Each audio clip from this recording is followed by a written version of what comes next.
So good afternoon friends. ऐसा है, हम लोग देख रहे थे ड्यूटीज़ के बारे में। पिछली क्लास में हमने समझा ड्यूटीज़ ऑफ बेली, बेली की क्या क्या जिम्मेदारियां होती हैं। हमने देखा कि बेली की जिम्मेदारी होती हैं to take reasonable care of the goods bailed. जो गुड्स उसके पास रखे गए हैं उसका एक रीजनेबल केयर करना चाहिए। उसका अनऑथराइज्ड यूज़ नहीं होना चाहिए, यूज़ उतना ही करना है जितना बताया गया है। अनऑथराइज्ड यूज़ नहीं होना।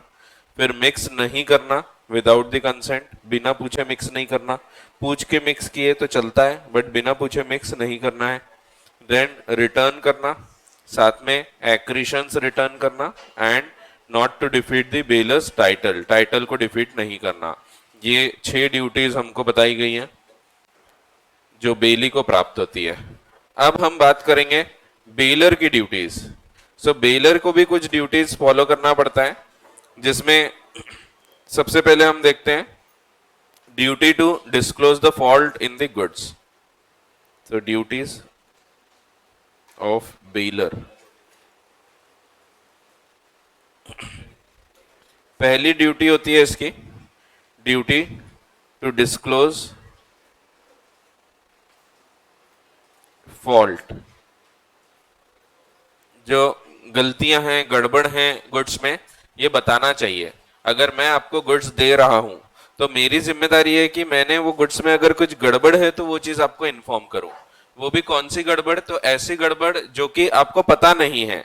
जो चीज पता है वो इन्फॉर्म करने की जरूरत नहीं होती। जैसे आप अगर मेरी कार लेके जाते हैं तो मुझे ये बताने की जरूरत नहीं कि भैया तेज नहीं चलाना, एक्सीडेंट होता है, सब रूल्स को आपको फॉलो करना पड़ेगा, ये सब बताने की जरूरत नहीं है।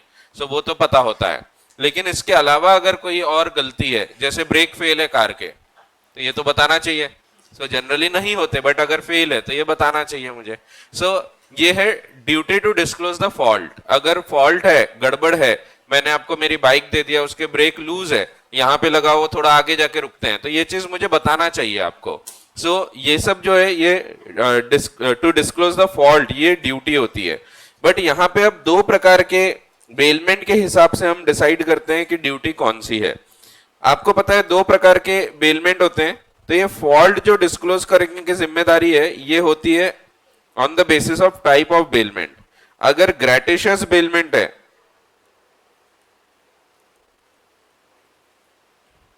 तो यहां पे to disclose only the known faults, आपको नोन फॉल्ट्स बताना पड़ेगा जो आपको पता है कि भाई फॉल्ट है। अगर लेकिन नॉन ग्रेटिशियस बेलमेंट है, जब आप पैसे के लिए काम कर रहे हैं, तो फिर लायबल रहेंगे for all the faults even if he is not aware, तो भी उसकी जिम्मेदारी रहेगी। तो यहां पे on the basis of type of bailment हम डिसाइड करते हैं उसकी लायबिलिटी कितनी होगी।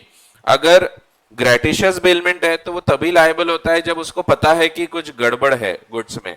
लेकिन नॉन ग्रेटिशियस बेलमेंट में हमेशा वो लायबल रहेगा। जैसे एग्जांपल लेते हैं हम, आपको गाय का एक एग्जांपल दिया था मैंने, वो ग्रेटिशियस बेलमेंट है। उसमें मैंने अगर गाय रख के आया हूं पड़ोसी के यहाँ पे, गुप्ता जी हैं, गुप्ता जी के यहाँ पे मैंने गाय रख के आया, सो गुप्ता जी कोई पैसा चार्ज नहीं कर रहे, that means it is a gratuitous bailment. इसमें अगर गाय में कोई डिफेक्ट है, जैसे समझो गाय जो है लाल कलर के कपड़े देख के मारने आती है, होता है कभी कभी, सो ऐसा बोलते हैं कि कोई ब्राइट कलर्स रेड वगैरह, तो वो उन लोग थोड़े आक्रामक हो जाते हैं। अब वो मेरी गाय जो है लाली, वो लाल कलर के कपड़े देख के भागती है, मारती है, ये चीज मुझे पता है। तो मेरी जिम्मेदारी है कि मैंने गुप्ता जी को बताना चाहिए कि गुप्ता जी ये लाल कलर के कपड़े पहन के इसके सामने मत जाना, नहीं तो ये उड़ा देगी। सो ये मेरी जिम्मेदारी है क्योंकि मुझे पता है। अगर मुझे नहीं पता होगा ना तो मेरी जिम्मेदारी नहीं है। मुझे खुद को नहीं पता है कि लाल कलर के कपड़े देख के वो मारती है, तो ऐसे केसेस में मेरी कोई जिम्मेदारी नहीं। लेकिन व्हेन आई एम अवेयर तो I should disclose it to the other party. मेरी जिम्मेदारी है कि मैंने ये आगे वाले को बताना चाहिए कि लाल कलर के कपड़े पहन के मत जाना। अगर बता दिया इसके बाद भी आप जाओगे तो फिर मेरी जिम्मेदारी नहीं। मैंने बता दिया था गुप्ता जी को कि लाल कलर के कपड़े पहन के नहीं जाना, उन्होंने उसी दिन अपने वाइफ को बोले ये ले लाल साड़ी पहन, बहुत अच्छी लगती है तू, जानबूझकर, हो सकता है साजिश हो, सो जानबूझ के दिए और वो गई, गाय के सामने से जा रही और गाय ने उड़ा दी। अब ऐसे केस में मेरी कोई जिम्मेदारी नहीं, क्योंकि मैंने बता दिया था, डिस्क्लोज कर दिया था। तो जब हमने डिस्क्लोज कर दिए तो फिर कोई जिम्मेदारी नहीं होती, ठीक है। लेकिन जब हम पैसे के लिए काम करते हैं ना, तब हर प्रकार की जिम्मेदारी हमारी होती है। अगर नहीं भी पता होगा तो मैं ये डिफेंस क्लेम नहीं कर सकता, मैं ये नहीं बोल सकता मुझे नहीं पता था। जैसे समझो मैं कार आपको हायर पे देता हूं, किराए पे देता हूं। अब जब किराए पे दे रहा हूं तो बदले में मैं पैसा चार्ज कर रहा हूं। अब पैसा चार्ज कर रहा हूं ना, तो इसमें ब्रेक फेल होना ही नहीं चाहिए, क्योंकि जब मैं पैसे के लिए वो काम करता हूं तो गुड्स एकदम परफेक्ट होना चाहिए। अगर यहाँ पे मुझे नहीं भी पता है ब्रेक फेल है, आप लेके जाते हैं कहीं ठोक देते हैं, आपको भी थोड़ी इंजरी हो जाती है, तो ऐसे केसेस में फिर मेरी जिम्मेदारी रहेगी मैं आपको कॉम्पेंसेट करूं। मैं ये नहीं बोल सकता मुझे नहीं पता था। पहले वाले केस में बोल सकता हूं जहां पे पैसे के लिए काम नहीं कर रहे, ग्रेटिशियस है, वहां मैं बोल सकता हूं भाई मुझे नहीं पता था ये चीज। लेकिन जब पैसे के लिए काम कर रहे तब ऐसी गलती होना ही नहीं चाहिए। तो वहां पे तो गुड्स एकदम परफेक्ट होना चाहिए, there should be no defect in the goods. अगर डिफेक्ट है फिर भले मुझे नहीं भी पता है तो मैं लायबल होता हूं। और इसीलिए नॉन ग्रेटिशियस बेलमेंट के केस में ऑल द फॉल्ट्स की रिस्पॉन्सिबिलिटी होती है। अगर नहीं भी पता होगा तो यहां पे सिर्फ नोन फॉल्ट्स था, यहां पे all the faults, even those which were unknown,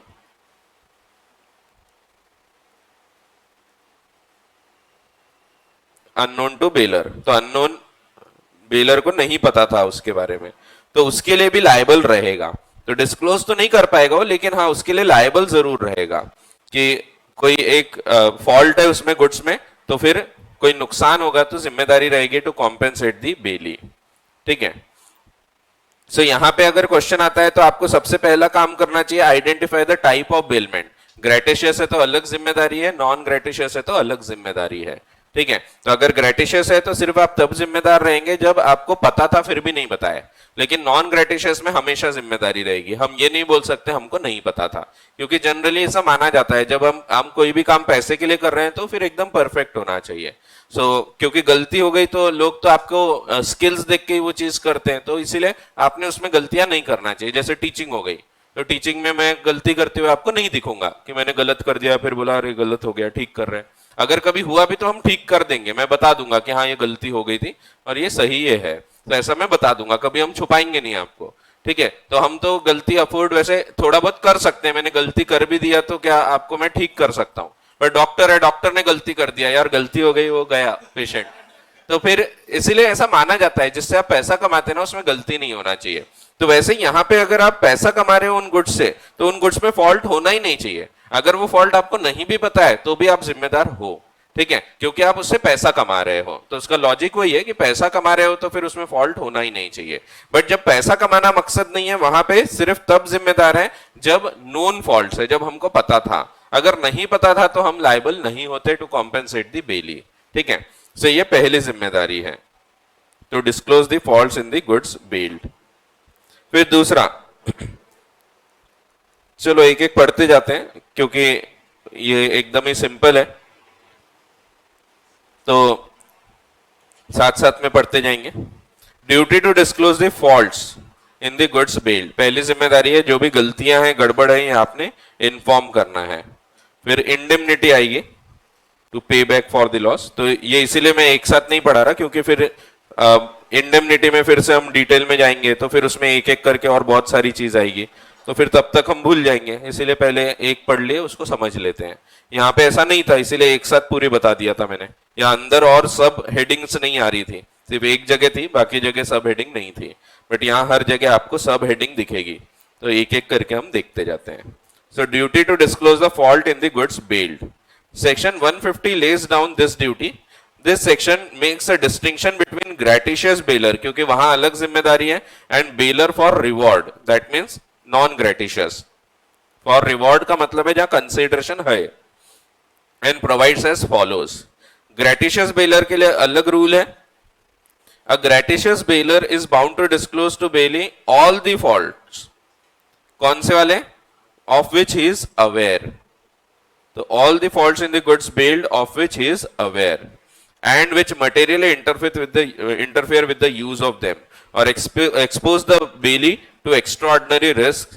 extraordinary risk वाली जिम्मेदारी बताना पड़ता है, जो नॉर्मल रिस्क है वो नहीं बताना है। ऐसा नहीं बताना है भैया ऐसा स्लोप रहेगा तो धीरे चलाना, उड़ जाओगे। तो ये सब बताने की जरूरत नहीं है, क्योंकि वो तो सिंपल है ना, पता है कि कैसे चलाना, ट्रैफिक नियमों का पालन करना, वो नहीं बताना पड़ता। लेकिन जो एक्स्ट्रा ऑर्डिनरी रिस्क है, जैसे ब्रेक फेल है, एक्स्ट्रा ऑर्डिनरी रिस्क है, सो ये चीज इन्फॉर्म करना पड़ेगा। And if he fails to do so, he will be liable to pay such damages to the bailey as may have resulted directly from the faults. So अगर वो नहीं बताएगा तो उसकी लाइबिलिटी रहेगी to pay the damages to the bailee, उसके non disclosure से जो नुकसान हुआ है वो उसको रीपे करेगा। Gratuitous bailor will not be liable for damages arising from defects of which he was ignorant. So जो नहीं पता था, अननोन है, उसके लिए लाइबिलिटी नहीं होती। इलस्ट्रेशन दिया है, A lends a horse which he knows to be vicious. Vicious यानी पागल है, यानी वही मार देता है। तो कोई कोई होते हैं ऐसे जानवर जो कि आसपास भी गए तो हरकतें करते हैं, आप उसके पास गए तो ऐसा पैर मार देगा। सो होते हैं, घोड़े रहते हैं ऐसे। सो वो है, काट लिया तो ऐसा, काटते तो नहीं होंगे शायद, पता नहीं काटते क्या, तो वो विशियस कहलाते हैं। विशियस यानी जो थोड़ा नॉर्मल नहीं है, जो थोड़ा आक्रामक है, ठीक है। सो ए ने ये घोड़ा दिया बी को और उसको पता है, he does not disclose the fact that horse is vicious. The horse runs away, B is thrown and injured. A is responsible to B for damages sustained. So यहाँ पे उसको बताना चाहिए, known faults थे, so उसको बताना चाहिए। Even ये non gratuitous होगा, gratuitous होगा, कोई भी हो, आपको बताना है, ठीक है, क्योंकि पता है। लेकिन नॉन ग्रेटिशियस बेलर में एक फायदा है, नॉन ग्रेटिशियस बेलर तभी रिस्पॉन्सिबल होता है जब उसको इवन नहीं भी पता है, यहां ऑल द फॉल्ट्स, तो यहां लिख लो, लगे तो आगे रिवाइज करने को आपको पूरा पढ़ने की जरूरत नहीं। तो ये लायबल होता है only for known faults.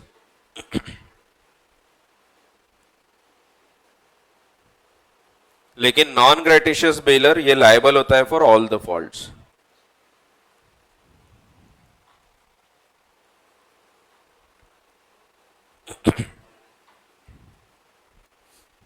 So a bailer for reward is responsible for all defects in the goods bailed, whether he is aware or not. So whether he is aware of the defects or not. So ऊपर वो वाले fault थे सिर्फ जहां उसको पता है, यहां पे वो पता हो या नहीं पता हो, इससे कोई फर्क नहीं पड़ता। अगर आप पैसा कमा रहे हो तो आपकी जिम्मेदारी है कि आपने वो गुड्स को एकदम परफेक्ट रखना चाहिए। If he does not disclose them to the bailey, unlike a gratuitous bailor, ignorance of defect is no defense for him. So वो डिफेंड नहीं कर सकता ये बोल के कि मुझे नहीं पता था। So it is not a defense for him. जैसे A hires a carriage, जब hires वर्ड होता है तो आपको समझ जाना चाहिए, hire का मतलब ही है कि पैसे के लिए कार्य किया गया है, ठीक है। तो hires a carriage to B, तो उसने कैरेज किराए से दिया है, तो हायर का मतलब ही होता है किराए से देना, यानी बदले में पैसा आएगा, किराया आएगा, ठीक है। अगर लेंड्स लिखा है तो हो सकता है कि वहां पे पैसा ना आए, लेकिन जब हायर लिखा है दैट मीन्स वहां तो पैसा आएगा ही, ठीक है। सो क्वेश्चन में कभी हायर लिखा है तो आपको ऑटोमेटिक क्लिक हो जाना चाहिए कि it is a bailor for reward, so consideration है। The carriage is unsafe though B is not aware, B को नहीं पता है। सो बी को नहीं पता था, जो ओनर है उसको, फिर भी ए इज इंजर्ड तो B is responsible to A for the injury. If the carriage was lent gratuitously, अगर यही आउट ऑफ ग्रेटिट्यूड किया होता then B would not have been liable under the circumstances. Similarly अगर B ने inform कर दिया होता कि भाई ये अनसेफ है, तो ऐसे केस में again he would not have been liable, ठीक है। तो या तो बता दिया तो लायबल नहीं होगा, या तो उसको खुद को नहीं पता था, तो कब ग्रेटिशियस बेलर के केस में। लेकिन नॉन ग्रेटिशियस बेलर के केस में लायबिलिटी रहेगी। हाँ, यहां पे डिस्क्लोज कर दिया है तो लायबिलिटी नहीं रहेगी। फिर एक और एग्जांपल दिया है, A hired from B a carriage, a pair of horses and a driver. तीन चीज उसने हायर किया, carriage, pair of horses and a driver for specific journey. During the journey a bolt in the under part of the carriage broke away, thus the carriage was not usable and A was injured. It was held that B was liable to pay damages for the injury sustained by A, since carriage was not fit for the purpose for which it was hired. ठीक है, तो case याद रखने की जरूरत नहीं है, तो आप क्योंकि जो कॉन्सेप्ट है वो लिखोगे तो दैट विल बी सफिशिएंट। आप ये रूल लिखोगे कि duty to disclose faults, and उसमें फिर नॉन ग्रेटिशियस बेलर की जिम्मेदारी है to disclose all the faults, और even if he is not aware तो भी वो लायबल होता है। ठीक है, तो ये क्योंकि फॉर रिवॉर्ड है तो यहां पे भी लायबिलिटी रहेगी, वो ये नहीं बोल सकता मुझे नहीं पता था। If the bailier has bailed some goods which are dangerous in nature, then he must inform the bailee about the nature of the goods. जैसे कि मैंने आपके पास बक्सा लाके रखा और बोल दिया इसको अच्छे से रख लो, अब मैंने बताया नहीं उसके अंदर बम रखा हुआ है, तो होता है कभी कभी। सो वो वाले आते हैं ना आजकल, फेंक के फूट जाते वाले पॉप पॉप्स, तो पॉप पॉप रखे हुए थे उसमें। अब पॉप पॉप रखा हुआ मैंने बक्सा आपको दे दिया, आपने ले जाके ऐसा रखे और भपके से फूट गया, तो ऐसे केस में मेरी जिम्मेदारी है। क्यों? क्योंकि मेरा काम था कि मैंने आपको बताना चाहिए। ठीक है, तो मुझे पता भी है ये चीज। So if the bailor has bailed some goods which are dangerous in nature, then he must inform the bailee about the nature of the goods, जैसे कि एक्सप्लोजिव्स। ठीक है, ऐसा है। तो ग्रेट नॉर्दर्न रेलवे केस दिया है, तो आपको याद रखने की जरूरत नहीं है केस के नाम, बट ऐसे केसेस होते हैं। बीच में नागपुर स्टेशन पे भी हुआ था ऐसा एक केस, तो किसी ने ऐसा बक्सा लेके आया, उसमें यही फटाके थे और उसने बस ट्रेन से उतरा और ऐसे बाहर रखा और भक्का से फूट गया। सो उसकी डेथ ही हो गई थी बेचारे की। सो खतरनाक एक्सीडेंट हुआ था, अभी 1 साल पहले की बात है, पिछले साल हुआ था ये दिवाली में नहीं, इसके पहले। तो होते हैं ऐसे हादसे। सो इसीलिए बताना चाहिए, जब डेंजरस नेचर है तो सब चीजें इन्फॉर्म करना चाहिए। इवन कैरेज वाले को इन्फॉर्म करना चाहिए। मैंने सनी पाजी को बोला गुड्स लेके जाओ, उसमें बारूद भरा हुआ है, तो बताना पड़ेगा, मेरी जिम्मेदारी है। ठीक है, फिर तो ये हो गई पहली ड्यूटी। अब दूसरी ड्यूटी है duty to repay necessary expenses. वैसे देखे तो ये इंडेमनिटी जैसा ही है।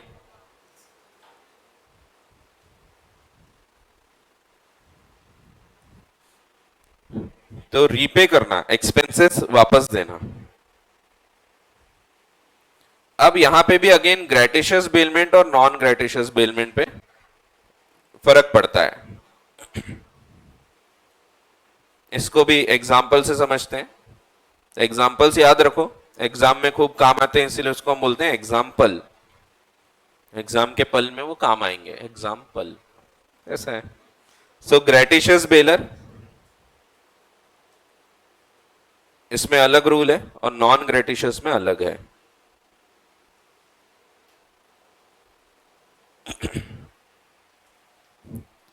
देखो ग्रेटिशियस बेलर है, इसमें भी इसको और डिटेल में जाते हैं। ये पूरा अगर हम समझे तो इसको ऐसा लिखना चाहिए, gratuitous bailment for the benefit of baler. अगर पूरा डिटेल में लिखो तो ज्यादा इजीली समझेगा, तो पूरा लिखो, मैं एग्जांपल से समझाता हूं फिर। सो ऐसा बेलमेंट जिसमें पैसा नहीं लिया जा रहा और बेलर को फायदा भी हो रहा है। तो ग्रेटिशियस बेलमेंट में जब पैसा तो ले नहीं रहे बट नुकसान भी हो रहा है बेली का, बेलर का फायदा हो रहा है, बेली का नुकसान हो रहा है। सेम एग्जांपल लेते हैं हम, गाय वाला। सो गाय वाला एग्जांपल कैसा है? जो ग्रेटिशियस बेलमेंट है जिसमें गुप्ता जी कोई पैसा नहीं ले रहे, साथ में it is for the benefit of baler, मेरे फायदे के लिए है। अब गाय मैंने उनके पास रख के आ गया, अब गाय को जो भी नुकसान होगा, समझो कल चलकर गाय बीमार पड़ गई, तो बीमार पड़ गई तो उसको दवा दारू का जो खर्चा होगा तो वो खर्चा कौन बेयर करेगा? तो मैंने करना चाहिए। बट अभी मैं तो उधर बैठा हूं, तो अभी का वो खर्चा कर देते हैं गुप्ता जी, तो मेरी जिम्मेदारी है कि ये पैसा मैं उनको भर के दूं। तो ये तो हो गया एक एक्स्ट्राऑर्डिनरी एक्सपेंस। जो बीमार हो गया ये एक्स्ट्राऑर्डिनरी एक्सपेंस है, ये नॉर्मल एक्सपेंस नहीं है। बट ऐसे केस में नॉर्मल एक्सपेंस पे करना भी जिम्मेदारी होती है बेलर की, कि मैंने गाय उनके पास रखा, वो बेचारे कोई पैसे तो ले नहीं रहे, ऊपर से चारा खिला रहे गाय को, उसकी सेवा कर रहे हैं, तो अल्टीमेटली खर्चा तो हो ही रहा है। तो मेरी जिम्मेदारी है कि मैंने उनको जो खर्चा हुआ वो रीपे करना चाहिए। तो खर्चे को आप 2 हिस्से में विभाजित करके देखो तो ज्यादा बेटर समझेगा आपको। एक मानो नेसेसरी एक्सपेंसेस, जैसे आप कार का एग्जांपल लो, तो कार में नेसेसरी एक्सपेंस क्या है? तो पेट्रोल। आप अगर मेरे से गुड्स लेके जा रहे हो, मैं आपसे पैसा नहीं ले रहा, मैं बोला कार यूज करो, तो इसमें पेट्रोल तो आपको ही डालना है। आप ये नहीं बोल सकते कि सर एक काम करो पेट्रोल के भी पैसे दे दो, आप घूमने जा रहे हैं, मैं क्या को पेट्रोल के पैसे दूं, कार दे रहा वो बहुत है। सो यहाँ पे अगर पेट्रोल है भी तो आपकी जिम्मेदारी है जो पेट्रोल यूज हुआ उसका पैसा मुझे दे दो।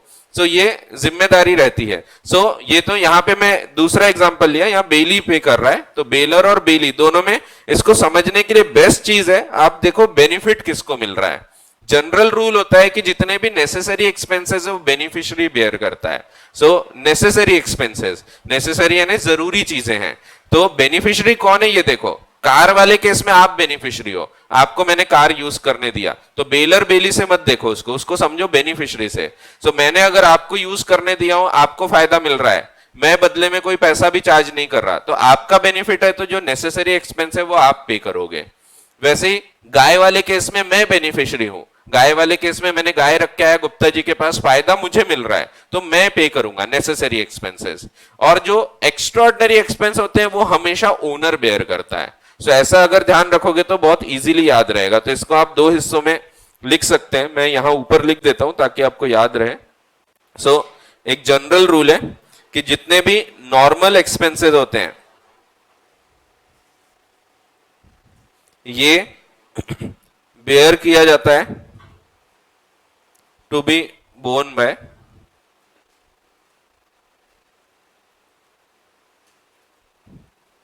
बेनिफिशियरी। ऐसे ध्यान रखो, बेलर बेली से ध्यान मत रखो इसको। सो बेनिफिशियरी इसको बेयर करेगा नॉर्मल एक्सपेंसेस, जैसे कार में पेट्रोल हो गया नॉर्मल एक्सपेंस हो गया, गाय के लिए चारा पानी हो गया, ये नॉर्मल एक्सपेंसेस हो गए। और एक्स्ट्राऑर्डिनरी एक्सपेंसेस,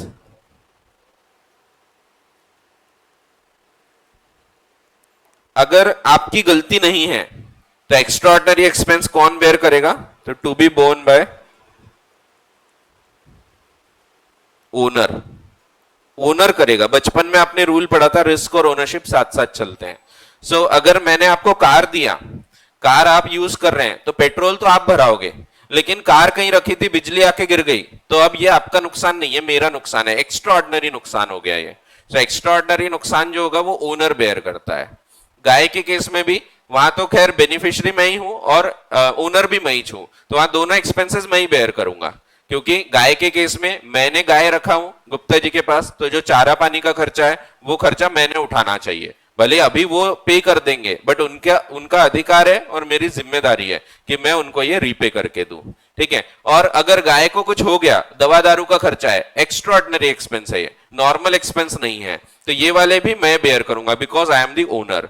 तो दोनों का रीजन अलग है, एक जगह बेनिफिशियरी होने के कारण मैं बेयर कर रहा हूं, दूसरी जगह ओनरशिप होने के कारण। तो जितने एक्स्ट्राऑर्डिनरी एक्सपेंस होते हैं वो ओनर बेयर करता है, अनलेस अदरवाइज एग्रीड। आप इससे विपरीत एग्री कर सकते हो, बट कुछ नहीं लिखा है तो ये जनरल रूल है कि एक्स्ट्राऑर्डिनरी एक्सपेंसेस ये हमेशा ओनर बेयर करता है, और जो ऑर्डिनरी नेचुरल एक्सपेंसेस होते हैं वो वाले एक्सपेंसेस जो बेनिफिशियरी है वो बेयर करता है। ठीक है। सो ऐसा है, तो इसके हिसाब से आप समझोगे तो ज्यादा बेटर ये आपको समझ में आएगा। इसीलिए जब ग्रेटिशियस बेलमेंट है for the benefit of bailor, गाय का एग्जांपल ध्यान रखो, तो यहां पे all the expenses to be repaid by baler। all the expenses का मतलब दोनों आ गया इसमें, इसमें नेचुरल वाले जो हो गए ऑर्डिनरी एक्सपेंसेस वो भी आ गए, प्लस एक्स्ट्राऑर्डिनरी ये भी आ गए, ये दोनों ही एक्सपेंसेस बेयर करेगा फिर बेलर। और नॉन ग्रेटिशियस बेलमेंट में जिसमें पैसे के लिए काम कर रहे हैं, तो इसमें आप वही बेसिक रूल ध्यान रखो कि जो नेसेसरी एक्सपेंसेस हैं या ऑर्डिनरी एक्सपेंसेस ये बेनिफिशियरी बेयर करता है। ये कोई भी हो सकता है beneficiary, it can be baler और बेली, जिसको भी फायदा मिल रहा है। मैंने इसीलिए आपको 4 एग्जाम्पल बताया था। अब आपको ये चारों एग्जाम्पल का महत्व समझेगा, क्योंकि अलग अलग चीज से आप अलग अलग कॉन्सेप्ट समझ सकते हैं। गाय वाले एग्जाम्पल से आप ये समझ सकते हैं, बट ये समझने के लिए दूसरा एग्जाम्पल काम नहीं आएगा, क्योंकि हमको gratuitous bailment for benefit of baler वाला एग्जाम्पल चाहिए। ठीक है। और जो एक्स्ट्राऑर्डिनरी एक्सपेंस है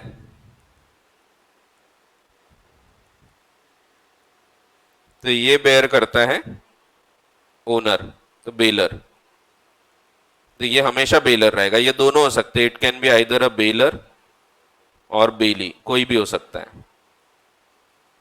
जो भी बेनिफिशियरी है, लेकिन ओनरशिप तो हमेशा बेलर की होती है, और since he is the owner he will bear the extraordinary expenses. तो ऐसा है।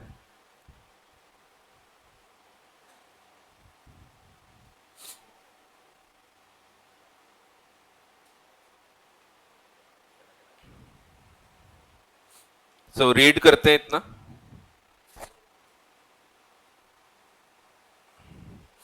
तो where by the condition of bailment, तो पहले किसकी बात हो रही, ग्रेटिशियस बेलमेंट की, और उसमें भी पूरा अगर लिखे तो यहां सिर्फ ग्रेटिशियस लिखा है for the benefit of baler.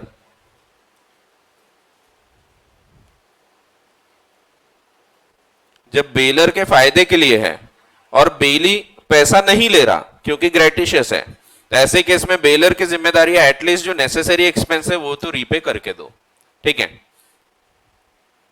So where by the condition of bailment the goods are to be kept or carried or to have work done upon them by the bailee for the bailor, तो by the bailee for the bailor, that means for the benefit of bailor, for the bailor का मतलब है baler के लिए वो काम कर रहा है।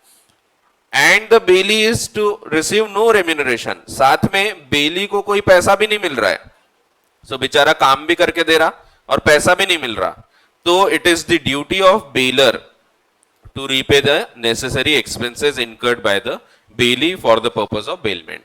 so necessary expense की बात हुई, और एक और रूल निकल के आता है, जो एक्स्ट्रॉर्डनरी एक्सपेंस है वो तो हमेशा ही ओनर बेयर करेगा, वो हमेशा ही बेलर के ऊपर आने वाले हैं, फिर ग्रेटिशियस हो या नॉन ग्रेटिशियस हो, एक्स्ट्रॉर्डनरी तो हमेशा वही बेयर करेगा, ठीक है। एग्जाम्पल दिया है, A wanted to go for a vacation and he hands over his cow to B, same example है, his neighbour to take care of. The cow fell ill, बीमार पड़ गई, and B expends some money for its treatment. A is liable to repay the money to B.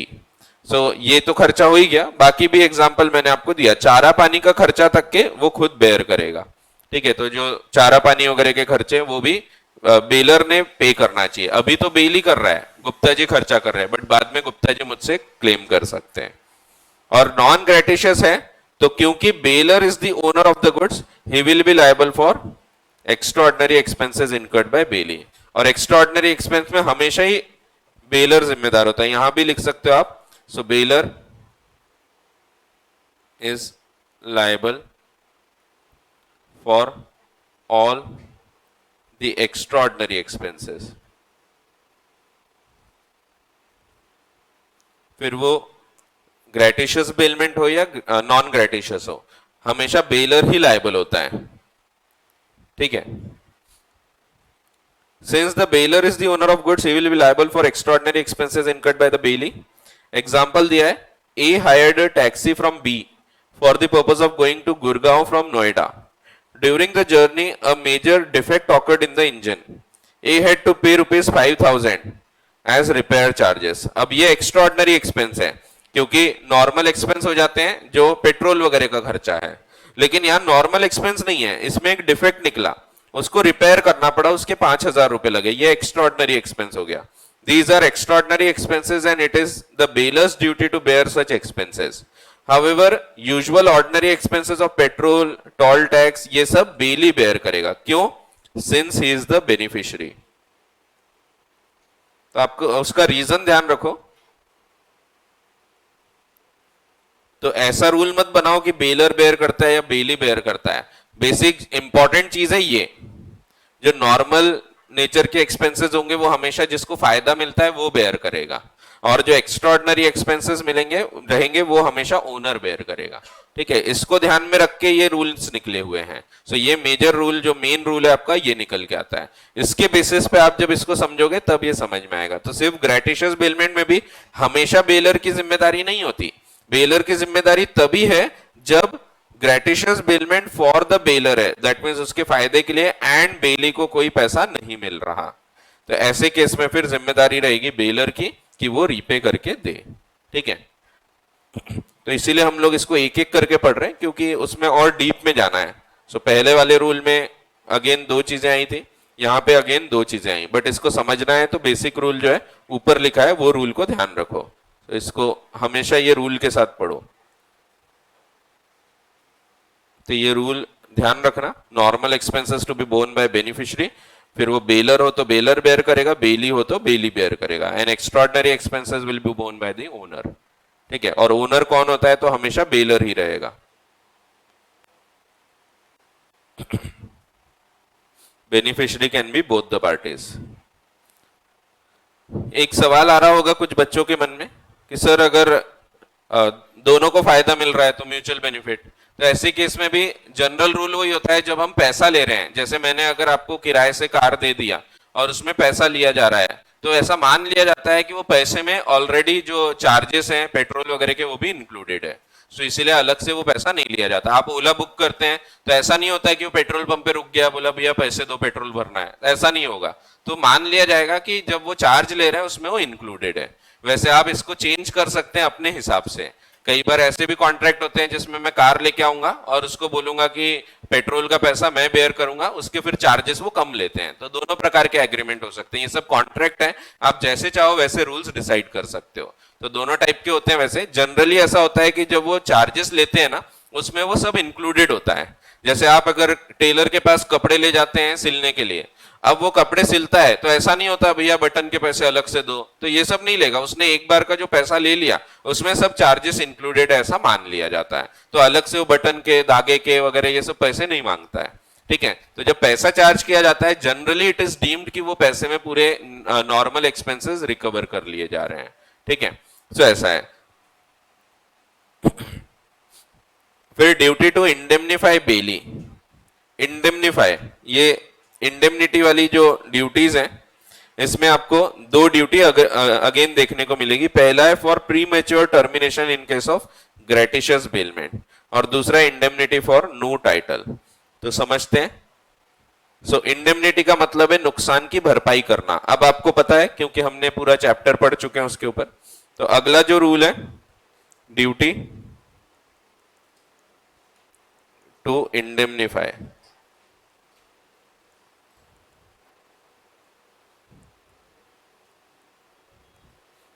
Indemnity दो चीजों की होगी, एक होगी indemnity for pre mature termination,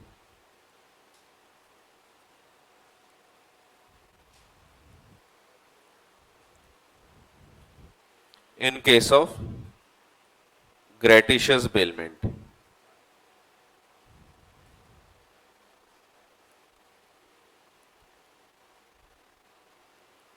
So premature termination in case of gratuitous bailment।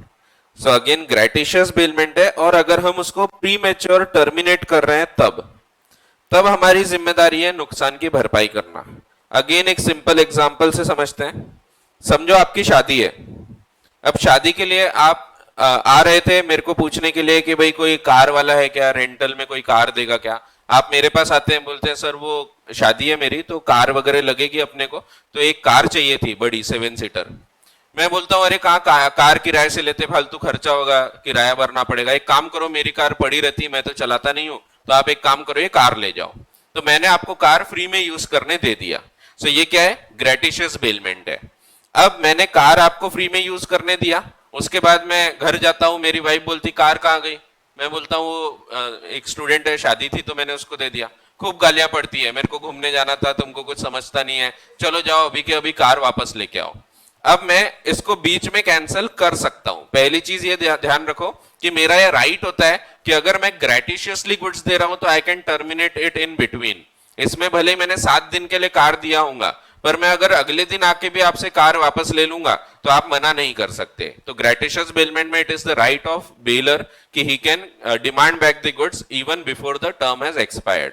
But इस वजह से अगर आपका लॉस हो रहा है कि मैंने पहले बोला था आप ये गुड्स लेके जाओ, बाद में वापस ला लिया और आपका नुकसान हो गया, तो वो नुकसान की आपको मैं भरपाई करके दूंगा। एक एग्जांपल ले लेते हैं, एक हाइपोथेटिकल एग्जांपल बना लेते हैं। मान लो 7 डेज के लिए आपको मैंने कार दिया था। So days day 1 Bigg Boss चाहते हैं नहीं, वो वाला डे 1 नहीं। So day 1, day 2, day 3, day 4, day 5, day 6 और डे 7। 7 दिन के लिए कार आपको चाहिए थी। आप अगर किराए से लेके आते तो कितना लगता? तो पहले हम एस्टिमेट निकाल लेते हैं। एस्टिमेटेड एक्सपेंसेस,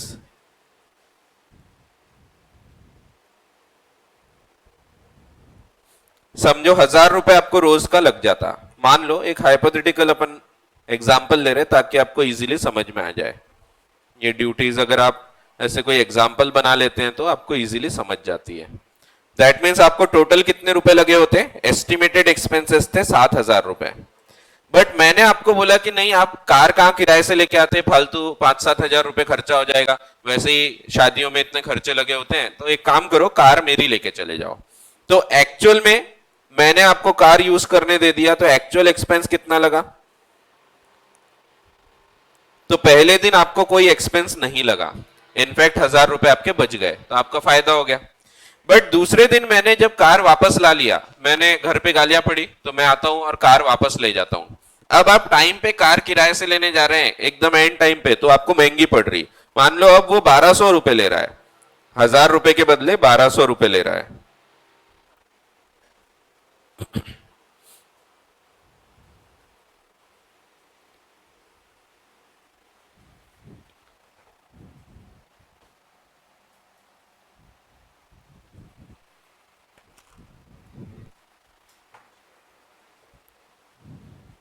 होता है, हैंग होता है कभी कभी वो, ठीक है, होना चाहिए, क्योंकि अब टेक्नोलॉजी है, होती है कभी कभी हैंग, जैसे अपन भी हैंग हो जाते हैं, होते ना कभी कभी, उसको देख के हैंग हो जाते हैं, होना भी स्वाभाविक है। क्या है, अपना दिल अपना छोटा सा रहता है 2 GB का, उसकी यादें होती हैं एकदम 32 GB की, तो एकदम बहुत ही ज्यादा अति हो जाता है, मेमोरी भर जाती है, तो इसीलिए हैंग हो जाते हैं अपन। चलो खैर, जोक्स अपार्ट, हाँ, तो पहले दिन आपको कोई खर्चा नहीं लगा, दूसरे दिन से लेकिन आपको अब 1,200 रुपए लगे, जहां आपका 1,000 रुपए में काम होना चाहिए था, अब वह 1,200 रुपए लग रहे, तो एक्चुअल में आपको कितने रुपए लग गए, तो 7,200। कैलकुलेशन आते हैं मुझे, मैं कर नहीं रहा, बट उतना ही आएगा, है ना, कर लो चलो। तो 6 से गुना, हाँ 7,200, नहीं आ रहे क्या, आएंगे ही ना, तो मैथ से, ठीक है।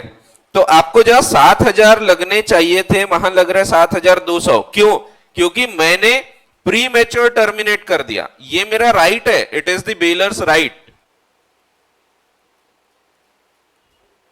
बट साथ में एक ड्यूटी जुड़ी है कि अगर मेरे इस प्री मैच्योर टर्मिनेशन के कारण आपको नुकसान हो रहा है, 200 रुपए आपको एक्स्ट्रा लग गए, अगर मैं ये वादा करता ही नहीं तो आपको 7,000 में ही काम हो जाता, बट मेरे कारण आपको 200 रुपए एक्स्ट्रा लगे, तो ये 200 रुपए आप मुझसे क्लेम कर सकते हैं, ठीक है। तो यही ड्यूटी लिखी है वहां, ड्यूटी टू इंडेमनिफाई, आपका जो नुकसान हुआ, अगर मैं वादा नहीं करता तो 7,000 में काम होता, मेरे वादे के कारण 7,200 रुपए लग गए, सो जो एक्स्ट्रा खर्चा हो गया वो नुकसान की मैं भरपाई करके दूंगा, ठीक है। सो ये जिम्मेदारी दी हुई है, तो ये पहला हो गया। तो इंडेमनिटी में 2 आती है, ये पहली इंडेमनिटी हो गई फॉर प्री मैच्योर टर्मिनेशन, ये फर्स्ट इंडेमनिटी हो गई, और दूसरी इंडेमनिटी है for no title. That means जब ओनरशिप ही नहीं है मेरी, बट फिर भी मैंने बेलमेंट पे गुड्स दे दिया।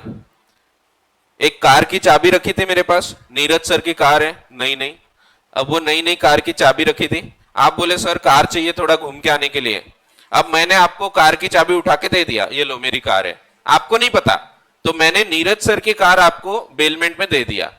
अब एक्चुअल ओनर वो है, टाइटल उनका था, फिर भी मैंने आपको बेलमेंट पे दे दिया, आपको कुछ पता नहीं, कल चलकर नीरज सर आपके ऊपर एक्शन लेते हैं, आपसे पैसा ऐसा रिकवर करते हैं, ऐसे कैसे लेके चले गए, तो एग्जाम्पल है, ऐसा करेंगे नहीं, बट समझो ऐसा कुछ अगर वो करते हैं, तो यहां मेरी जिम्मेदारी है जो आपसे पैसा रिकवर हुआ है वो मैं आपको रीपे करके दूं, ठीक है। तो ये है फॉर नो टाइटल। तो when the bailor does not have any title but still he has bailed the goods, तो ओनर हो सकता है कि बेली से गुड्स क्लेम करके जाए और उससे कोई डैमेजेस क्लेम कर ले, तो वो डैमेजेस रीपे करने की जिम्मेदारी अब मेरी होगी बेलर की, ठीक है। सो फॉर नो टाइटल, तो ये दूसरी इंडेमनिटी है। तो पढ़ते हैं, रीड करते हैं। तो the bailor must compensate the bailee for the loss or damage suffered by the bailee that is in excess of the benefit received. So in excess of the benefit received, तो वैसे मैंने example से बता ही दिया तो loss suffered in excess of the benefit received, so फायदा तो हुआ ही नहीं, उल्टा नुकसान हो गया. So where he had lent goods gratuitously and decides to terminate bailment before the expiry of the period of bailment. So जैसे अपने एग्जाम्पल जो है वो एग्जाम्पल को अपन ने पूरा कवर किए, यहां पे भी एग्जाम्पल दिया है सिमिलर, बट अपन ने उसको पूरा अमाउंट के साथ देखे. So A gives his car to B for his marriage for 10 days. A terminate कर देता है इस बेलमेंट को सेकेंड डे पे ही, इसके कारण बी को नुकसान हो गया 5,000 रुपए का. So A is liable to compensate B. ठीक है. सो कैसे हो सकता है नुकसान, तो उसको हमने पूरा एग्जाम्पल से यहाँ पे देख लिया. तो ये एग्जाम्पल है, तो आप चाहे तो ये एग्जाम्पल भी लिख के रख सकते हैं. ठीक है. तो अमाउंट लिख के बताए तो ज्यादा इजीली समझ में आ जाता है. विदाउट अमाउंट में ऐसे एग्जाम्पल दे दूंगा तो आपको समझेगा नहीं. ठीक है. फिर दूसरा indemnity for no title. The bailor is also bound to indemnify the bailee for any loss suffered by the bailee by reason of the fact that bailor was not entitled to bail the goods because of defective title. A gives his neighbor's scooter to B for use without the neighbor's permission. वैसे यह Neeraj sir की car है, मैंने आपको use करने दे दिया without permission. The neighbor sues B and receives compensation. A is bound to indemnify B for his losses. ठीक है. So ऐसा है. और लास्ट ड्यूटी एकदम ही सिंपल है, duty to receive back the goods. ये सिंपल है, फोर्थ वाली.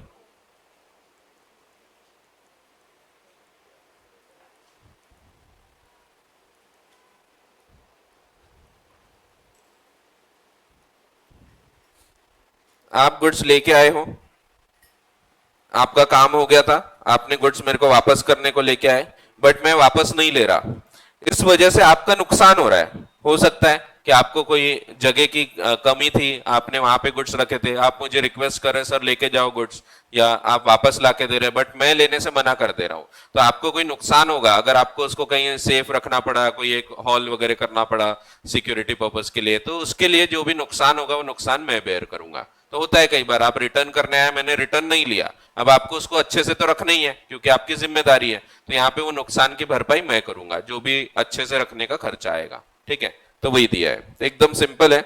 तो receive back the goods. So it is the duty of the bailor to receive back the goods when the bailee returns them after the time of bailment has expired or the purpose has been accomplished. If the bailor refuses to take delivery of goods when it is offered at the proper time, the bailee can claim compensation for all necessary expenses of and incidental to the safe custody. जैसे एक बड़ा example लेना है तो कोई car का example ले सकते हो कि कार आप मेरे पास वापस लेके आते हैं, मैं लेने से मना कर देता हूं, अब वो कार को आपको एक पार्किंग में पार्क करना पड़ा, तो जो पार्किंग चार्जेस है वो मैंने बेयर करना चाहिए. ठीक है. इलस्ट्रेशन दिया है, X delivered his car to Y for 10 days for safe custody. However, X did not take back the car even after 1 month.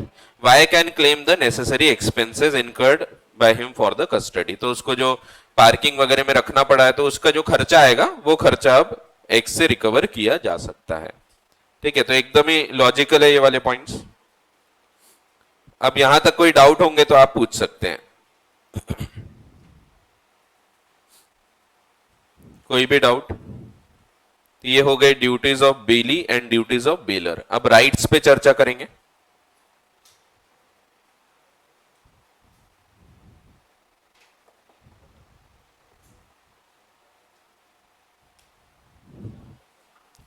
होता है कभी कभी ऐसा, कभी कभी ज्यादा यादें आती है, ज्यादा हैंग होते हैं.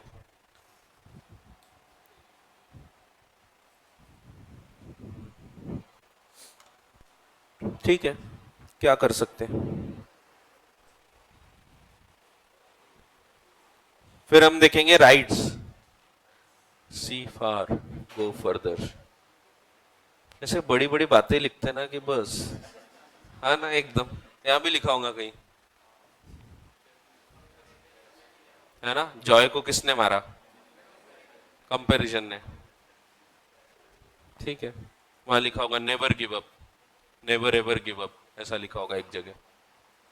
वहां लिखा है there is no learning in the comfort zone and there is no comfort in the learning zone.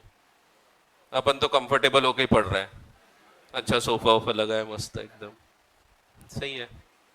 हाँ तो चेंज कर सकते हैं, अब इधर आ जाओ, फिर ये इधर, एक एक दिन। चलो ठीक है।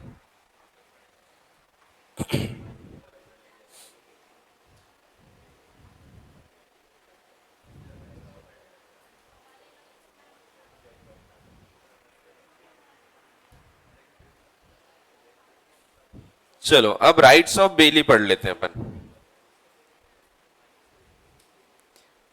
सब सेम ही दिखेंगे आपको, कुछ एक्स्ट्रा के राइट्स हमको आगे डिटेल में पढ़ना है, तो राइट्स को अपन वहां फिर से नहीं रखते, फिर से नहीं लिखते हैं डायग्राम में, यहाँ दिए ये पॉइंट वाइज, यहीं से डायरेक्टली पढ़ते हैं।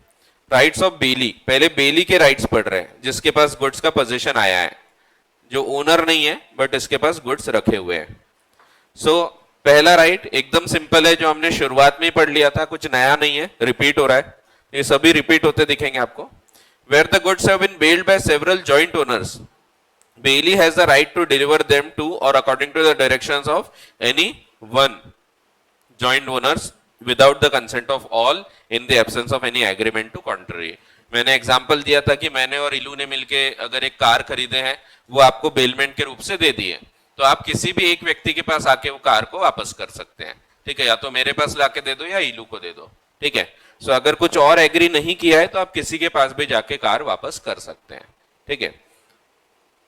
फिर दूसरा, right to deliver goods in good faith with to bailor without title, ये एक्स्ट्रा वाला राइट है, बाकी आगे वाले सेम रहेंगे, तो आप यहां से भी राइट्स निकाल सकते हो।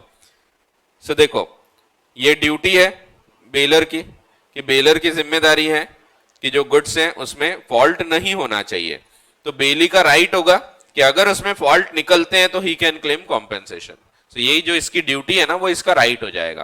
कल चलकर जैसे बेलर की ड्यूटी हम बोल रहे हैं कि उसकी ड्यूटी है नेसेसरी एक्सपेंसेस पे करना, तो बेलर का काम है कि गाय को जो भी दवा दारू का या जो भी खाने पीने का चारा पानी का खर्चा आया वो सब बेलर ने रीपे करना चाहिए, तो ये बेली का राइट है, तो जो मेरी ड्यूटी है वो गुप्ता जी का राइट हो जाएगा, ठीक है। सो वही आगे में जो दिखेंगे आपको कॉमन दिखेंगे, शुरू के कुछ जो है वो एक्स्ट्रा के कुछ राइट्स ड्यूटीज आपको राइट्स दिए हुए हैं।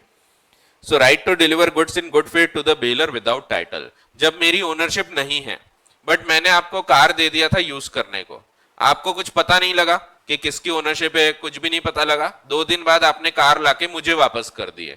अब ट्रू ओनर है नीरज सर, नीरज सर आके आपको नहीं बोल सकते कि ऐसे कैसे शशांक को वापस कर दिए, सो वो ऐसा नहीं बोल सकते, क्यों, क्योंकि यहाँ पे आपको कोई जानकारी नहीं थी। अगर विदाउट नोटिस विदाउट कोई गुड फेथ में अगर आप मुझे वापस कर देते हैं, तो even if I am not the owner, तो भी true owner can not take action on you, तो ये आपका एक और राइट होता है।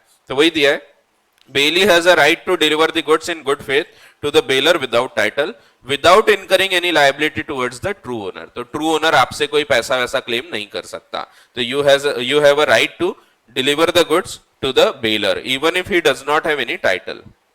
Bailey has a right to claim indemnity for loss caused if the bailor was not entitled to make bailment, तो ऊपर से ही आया ये भी पॉइंट, नो टाइटल की इंडेमनिटी, तो ये वही पॉइंट है कि अगर टाइटल नहीं है फिर भी गुड्स दिए थे, तो इसमें अगर कोई पैसा क्लेम किया है तो bailor is liable to repay it and bailee has a right, bailee का ये राइट है कि वो क्लेम कर सकता है, ठीक है, if he refuses to repay the necessary expenses, ऐसा है।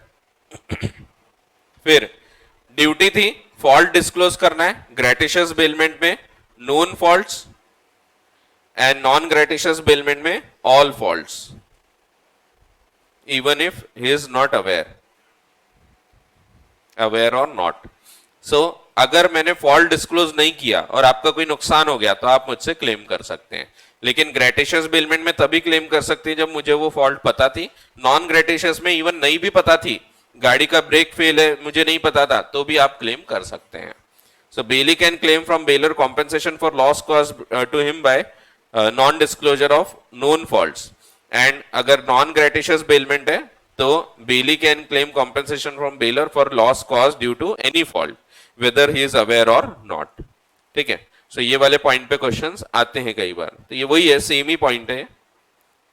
सो ये जो ड्यूटी टू डिस्क्लोज फॉल्ट था वही है, आप सेक्शन भी देखो, सेक्शन भी मैच होंगे, सेक्शन 150 है, ये भी सेक्शन 150 रहेगा, 150, तो एक ही चीज है, वो जो उसके राइट्स उसकी ड्यूटीज थी इसके राइट हो जाएंगे, जो इसके राइट थे वो उसकी ड्यूटीज हो जाएगी।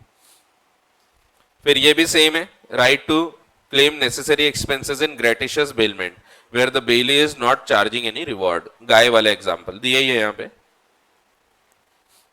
तो दोनों नेसेसरी एक्सपेंस भी क्लेम कर सकते हैं और एक्स्ट्रॉर्डनरी एक्सपेंस भी।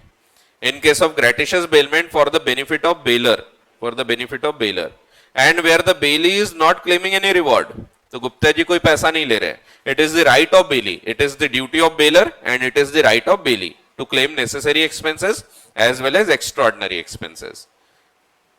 So same example है, A bails his cow to B for the purpose of custody. B does not charge any amount for the same. Our bailey will be entitled to claim necessary expenses जैसे कि चारा पानी and also extraordinary expenses जैसे कि दवा दारू। तो ये दोनों चीजें वो क्लेम कर सकते हैं। तो ये जिम्मेदारी थी बेलर की, वही अधिकार है बेली के। Right to apply to court to stop delivery, ये एक और एक्स्ट्रा राइट दिखेगा आपको। If the bailor of goods, if the bailor bails goods with the bailey but a third person claims that goods belong to him, then bailey has a right to apply to court to stop delivery. So same example वही है, जैसे Neeraj sir की car मैंने आपको दे दिया, अब Neeraj sir आपसे claim कर रहे हैं और मैं भी क्लेम कर रहा हूं, तो आप कोर्ट जाके बोल सकते हैं कि आप जो भी कोर्ट डिसीजन देगा तो कोर्ट मुझे बोलेगा कि शर्मा जी आपके गुड्स नहीं है तो आप क्लेम नहीं कर सकते, तो आप फिर कोर्ट जाके अप्लाई कर सकते हैं कि डिलीवरी रोको, कि मैं डिलीवर नहीं करूंगा शर्मा जी को। तो ये लेकिन आप कोर्ट जाके अप्लाई कर सकते हैं, तो डायरेक्टली आप खुद नहीं कर पाएंगे, कोर्ट जाके आप ये बोल सकते हैं। ठीक है। फिर bailee has also a right to be indemnified, ये वही है नो टाइटल की indemnity, suffered by him by reason of defective title of the bailor to the goods bailed. Illustration में सेम चीज दी है, वही वाला नीरज सर वाला एग्जांपल है। A car dealer bails a car with B for a period of 1 month. Afterwards, X, a third party claims that the goods actually belong to him. B can apply to stop delivery and decide about the title of the goods. तो ये apply कहाँ करेगा? Court में जा सकता है कि मैं गुड्स देने से मैं गुड्स नहीं देना चाहता, तो कोर्ट फिर डिसाइड करेगा किसकी ओनरशिप है और किसको गुड्स वापस करना है।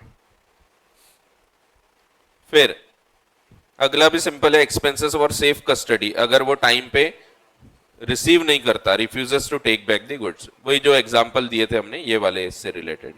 ठीक है, सेम सेक्शन 164, तो यहां पे भी सेम दिखेगा आपको, सेक्शन नहीं लिखा है, ये भी 164 ही है। तो bailee has a right to claim compensation for expenses incurred for safe custody of the goods if the bailor is has wrongfully refused to take delivery of them. ठीक है, after the term of bailment is over. फिर ये भी एक simple point है, third party पे action लेना। वैसे यहां दोनों का राइट होता है, अगर कोई थर्ड पार्टी रोक रहा है आपको गुड्स यूज करने से, तो फिर यहाँ पे आप भी उस पर एक्शन ले सकते हैं, मैं भी एक्शन ले सकता हूं। जैसे समझो मैं एक फ्लैट स्कीम में रहता हूं, आप मेरे घर आए और कार ले जाने के लिए आप मुझसे रिक्वेस्ट कर रहे थे कि सर वो कार की जरूरत है, कुछ मेहमान आए हैं उनको रेलवे स्टेशन छोड़ के आना है, मैंने आपको कार की चाबी दे दिया। सो ये वैसे तो ग्रेटिशियस बेलमेंट है, कोई पैसा मैं चार्ज नहीं कर रहा। अब आप जब कार को चालू कर रहे थे उतने में मेरे फ्लैट का एक और व्यक्ति है हमारे फ्लैट स्कीम में, संता छोड़ो पप्पू आता है और पप्पू आपको रोक लेता है। पप्पू बोलता है अरे ये तो शर्मा जी की कार है, तुम कैसे ले जा रहे हैं, वो आपको लेके नहीं जाने दे रहा। अब इसमें झगड़ा हुआ, झगड़े में 10-15 मिनट निकल गए और आपके जो रिलेटिव्स थे उनकी ट्रेन छूट गई। अब यहाँ पे आपका जो भी नुकसान हुआ होगा, फिर से आपको नई टिकट विकेट कराना है, तो ये आप थर्ड पार्टी से क्लेम कर सकते हैं, मुझसे नहीं, थर्ड पार्टी से, क्योंकि थर्ड पार्टी ने आपको राइट्स एक्सरसाइज नहीं करने दिया। सो थर्ड पार्टी जिम्मेदार रहेगा आपको कॉम्पेंसेट करने को। साथ में यहां मैं भी एक्शन ले सकता हूं उस थर्ड पार्टी के ऊपर कि तुम्हारे वजह से गुड्स जो है वो प्रॉपरली यूज नहीं कर पाया बेली। सो वहां पे अगर मेरा कोई नुकसान हुआ होगा तो मैं भी क्लेम कर सकता हूं। तो both the parties are entitled to claim against the third party, जो थर्ड पार्टी रॉन्गफुली एक्ट कर रहा है। तो वही दिया है, इफ द थर्ड पार्टी, जैसे कि अपना Pappu wrongfully denies the bailee of his right to use the goods, ऐसे केस में both the bailor and the bailee have a right to sue such third party, दोनों को अधिकार है, who has deprived the bailey to the use or possession of the goods bailed। जो भी relief मिलेगा, जो भी हमको केस फाइल करके पैसा मिलेगा against such deprivation or injury can be shared between the bailor and the bailey according to their respective interest। ठीक है, तो नुकसान तो हो जाता है, एक तो टिकट का नुकसान हो जाएगा आपका, एक बार टिकट आपको फिर से कराना पड़ेगा, दूसरा वो 4-5 दिन और चिपक गए मेहमान आपके घर पे, वो भी नुकसान ही से होता है कभी कभी। ठीक है, फिर राइट ऑफ लीन, ये एक और एक्स्ट्रा राइट है, इसको हम बहुत डिटेल में देखेंगे। चलो बता देता हूं मैं आपको थोड़ा थोड़ा। लीन मिलता है, लीन का मतलब आपको पता है वैसे, right to retain the possession.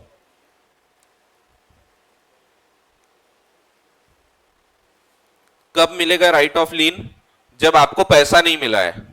जैसे टेलर है, सेम एग्जांपल उठा लेते हैं, टेलर के पास सनी जाता है या जाती है, एज द केस में भी, आपकी जो भी श्रद्धा है उस हिसाब से आप इमेजिन कर सकते हैं।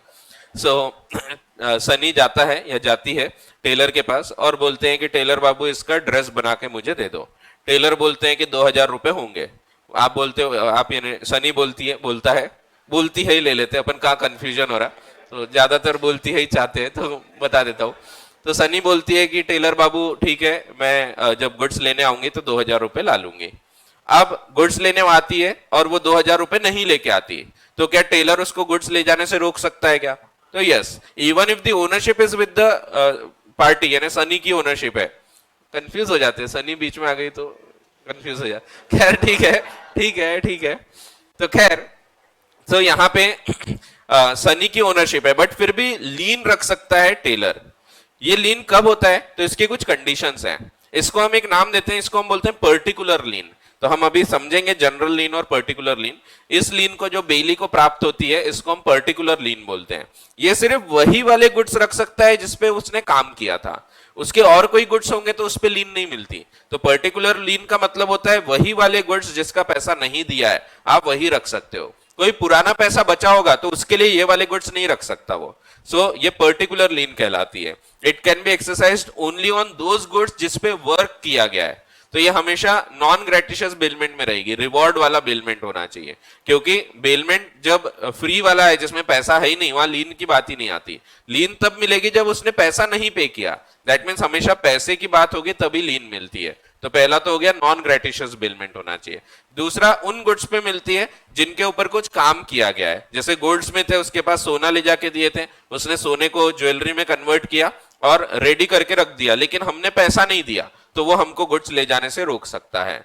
उस पर काम किया गया होना जरूरी है। अगर कोई काम नहीं किया गया है तो उसके ऊपर लीन नहीं मिलती। तो जिसमें exercise of work of labour और स्किल होना चाहिए। कुछ काम किया है उसने जिसमें उसकी स्किल्स लगी है या कोई लेबरस वर्क किया है, तो वो चीज के ऊपर लीन मिलती है, पर्टिकुलर लीन।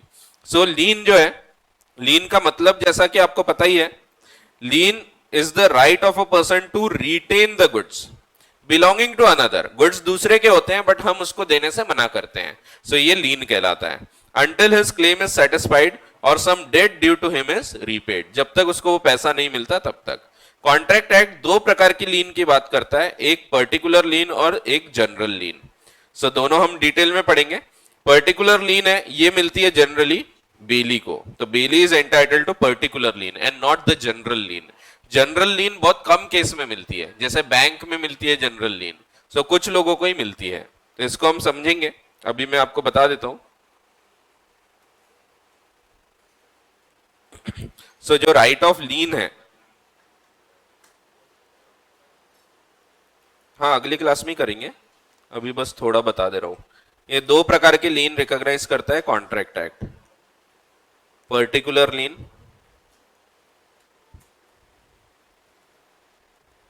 और general lean.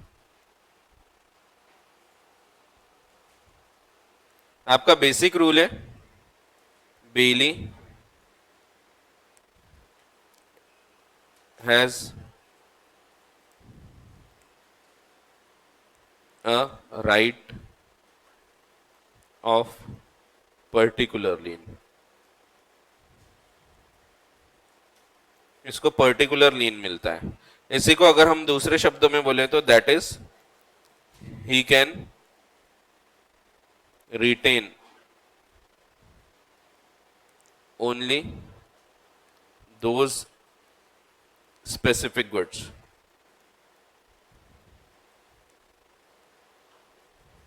for which charges are due।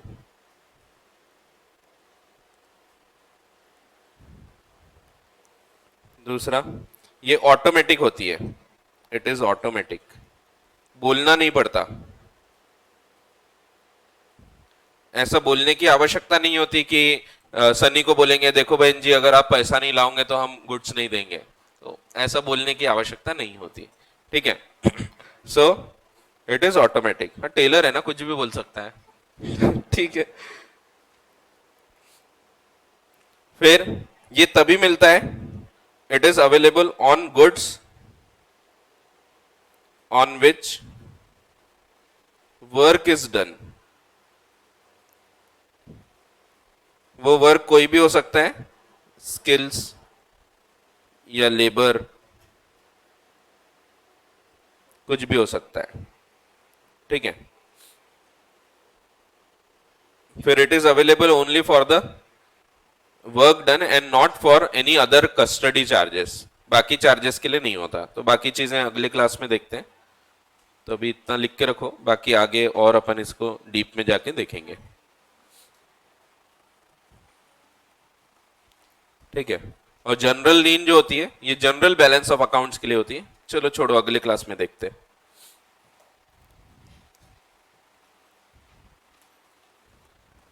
भग दिन जा रहे ना, पता ही नहीं लग रहा है। अब भी न्यू ईयर आया था, अभी 2 महीने खत्म हो गए। ऐसा आज लीप ईयर है, 4 साल लीप डे है, 4 साल बाद आता है। 29 है ना आज, 29 फरवरी। कुछ लोगों की आज शादी होगी, है एक्चुअल में, मेरे यहाँ एक पत्रिका पड़ी है, 4 साल में एक बार एनिवर्सरी मनाएंगे वो, ठीक है।